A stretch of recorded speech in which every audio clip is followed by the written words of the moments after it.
This is Adil Manveer और हम पढ़ रहे हैं मैथमेटिक्स फर्स्ट ईयर। और बच्चों चूँकि चैप्टर नंबर 9 की बात हम कर रहे हैं, एक्सरसाइज 9.1 हम लोगों ने कंप्लीट की है। यहाँ पे हम लोगों ने जो एक फार्मूला इस्तेमाल किया था L is equal to r theta या theta is equal to L over r, तो मैंने आप लोगों से पहले भी इसके मतलब बात की थी कि हम इसे प्रूव करेंगे और बड़ा इंपॉर्टेंट है इसका प्रूफ भी। तो अक्सर औकात ये प्रूफ इसका आ जाया करता है, तो आज हम बात करेंगे इसके प्रूफ के ऊपर। मुझे इसका प्रूफ सीखने के लिए आपको दो बेसिक कॉन्सेप्ट्स जो हैं वो आने चाहिए। मैं दोनों कॉन्सेप्ट्स को अलग अलग पहले जो है वो एक्सप्लेन कर देता हूँ और उसके बाद फिर हम उसे अपने प्रूफ के बीच इस्तेमाल करेंगे। ये दो कॉन्सेप्ट्स अगर आपको आसानी से आ जाते हैं तो फिर आपका ये प्रूफ बड़ा ईजी हो जाएगा, आपको ये इसकी भी मुश्किल चीज़ आप लोगों को नहीं नजर आएगी। तो कॉन्सेप्ट नंबर 1 है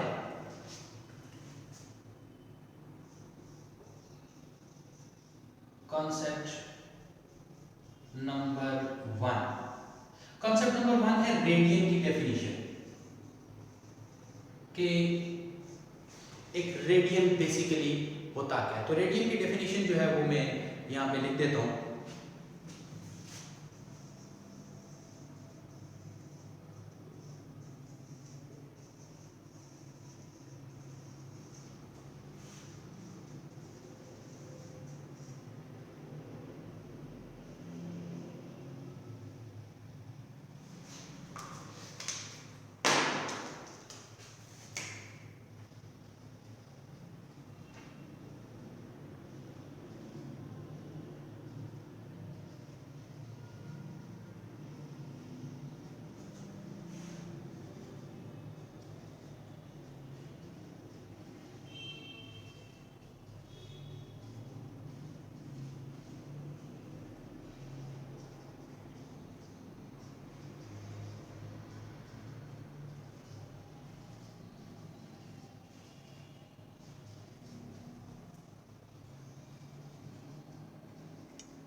सर्कल कहते हैं जी कि रेडियन बेसिकली क्या चीज है। ये एक एंगल की मेजर है जो किससे बनती है, एक आर्क उस आर्क की मतलब मजीद डिटेल्स दी हुई हैं। एक आर्क जो सर्कल के सेंटर पे बनाती है और वो आर्क कैसी होनी चाहिए, उस आर्क की जो लेंथ है वो रेडियस ऑफ द सर्कल के इक्वल होनी चाहिए। मिसाल के तौर पे अगर मैं एक सर्कल लेता हूं और मैं ये कहता हूं कि ये इसका रेडियस है, तो देखिए रेडियस की लेंथ यहां पे इतनी लेंथ और इतनी लेंथ की अगर मैं आर्क यहां पे मेजर कर लूं तो यहां से यहां तक ये एंगल मेरा 1 रेडियन कहलाएगा।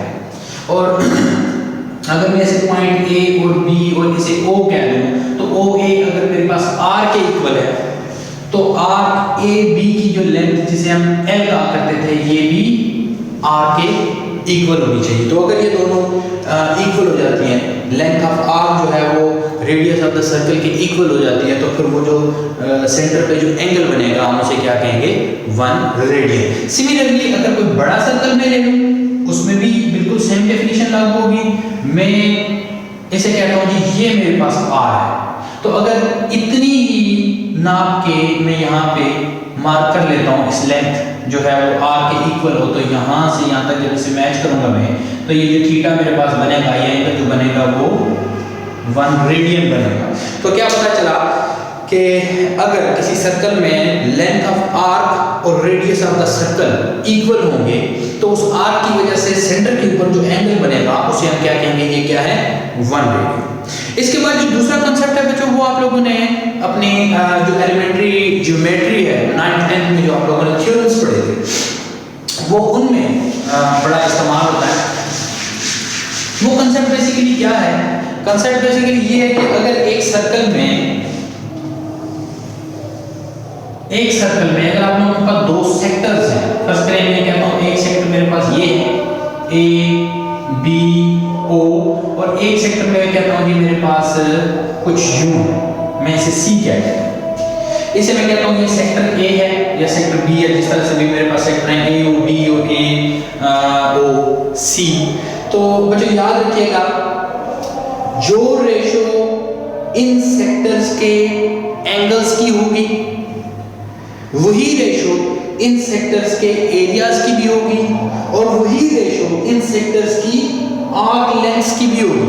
मसलन अगर मैं इसे कह दूं इसका जो एंगल है वो है θ1 और इसका एंगल जो है वो θ2 है, इसकी जो आर्क लेंथ है वो है L1 और इसकी जो आर्क लेंथ है वो है L2, और अगर इसका एरिया मैं कह देता हूं ये डेल्टा2 है और इसका एरिया डेल्टा1 है, तो बच्चों हमारे उस एलिमेंट्री ज्योमेट्री के उस रूल के मुताबिक क्या हो जाएगा, एरिया 1 रेशो एरिया 2 बराबर होगी एंगल 1 रेशो एंगल 2, और ये बराबर होगी arc length 1 ratio arc length 2 के।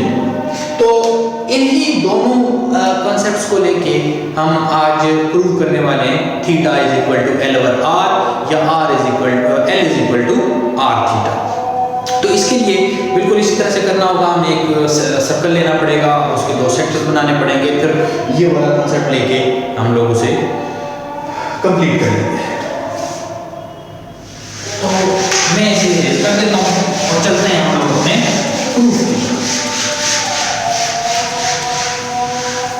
तो प्रूफ में सबसे पहले हम ऐसा करते हैं कि अपना सर्कल बनाते हैं।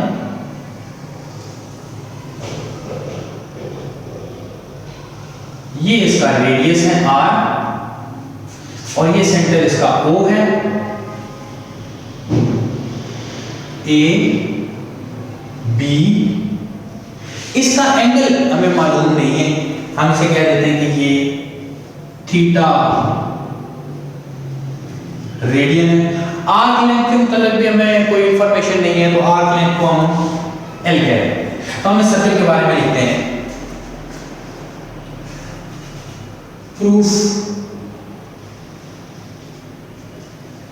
That theta is equal to L over R. और इसके प्रूफ में आप सबसे पहले इस अपने डायग्राम की डिस्क्रिप्शन लिखेंगे। आप कहेंगे कि let there be a circle with radius r and center at O। तो हमने क्या बात की कि हमारे पास एक सर्कल है और उसका सेंटर जो है वो O पे है, और उसके बाद जो उसका रेडियस है वो r पे। इसके बाद हमने इस आर्क लेंथ की बात करनी है। Suppose an arc AB of length L making angle theta radian at the center of the circle। ठीक है जी, तो हमने ये बात बता दी कि हमारे पास एक आर्क लेंथ है L यूनिट्स की, और अब आप लोगों ने इसके ऊपर जो एंगल जो ये बना रही है वो हमारे पास थीटा रेडियन है। अब इस तरह करते हैं कि हम लोग इसके मजीद आगे बात करते हैं। हम कहते हैं कि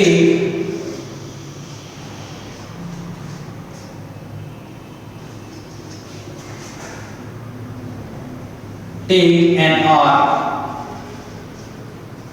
AC of length r। तो हम कहते हैं कि जितना ये r बना हुआ है उतनी लेंथ की एक आप लोग ड्रॉ कर लें आर्क लेंथ, और एक आर्क ड्रॉ कर लें, और इस पॉइंट को नाम दिया गया है C का, और ये r है। तो देखिए जितना रेडियस उतनी arc length.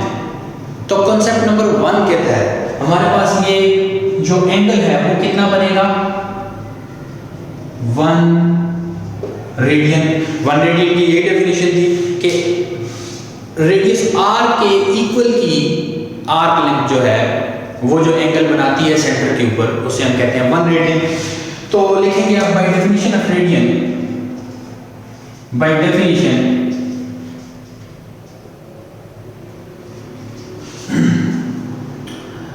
ACR makes angle theta radian at the center। तो सेंटर पे थीटा रेडियन का एंगल ये बनाएंगे। यहां तक हमारा पहला कंसेप्ट इस्तेमाल हुआ। इसके बाद हम फौरन जाएंगे अपने दूसरे कंसेप्ट नंबर 2 के ऊपर। तो मैं इसे यहां से इरेज करता हूं। तो आप लिखेंगे as we know that, as we know that, क्या जानते हैं जी हम लोग ये जानते हैं कि पहले सेक्टर का एंगल रेशो दूसरे सेक्टर का एंगल बराबर होगा पहले सेक्टर की आर्क लेंथ रेशो दूसरे सेक्टर की आर्क लेंथ। तो आप लिखेंगे measurement angle AOB ratio measurement angle AOC is equal to arc length AB ratio arc length AC। Arc length है थोड़ा सा कर्व में आएगी। अब वैल्यूज पुट करते हैं। मेजरमेंट एंगल AOB है आपके पास थीटा रेडियन और ये है आपके पास 1 रेडियन और इसकी वैल्यू है आपके पास L और इसकी वैल्यू है आपके पास R। तो यहाँ पे इन दोनों का आंसर आप लोगों के पास थीटा आ जाएगा और ये आ जाएगा L/R। तो बच्चों ये हम लोगों ने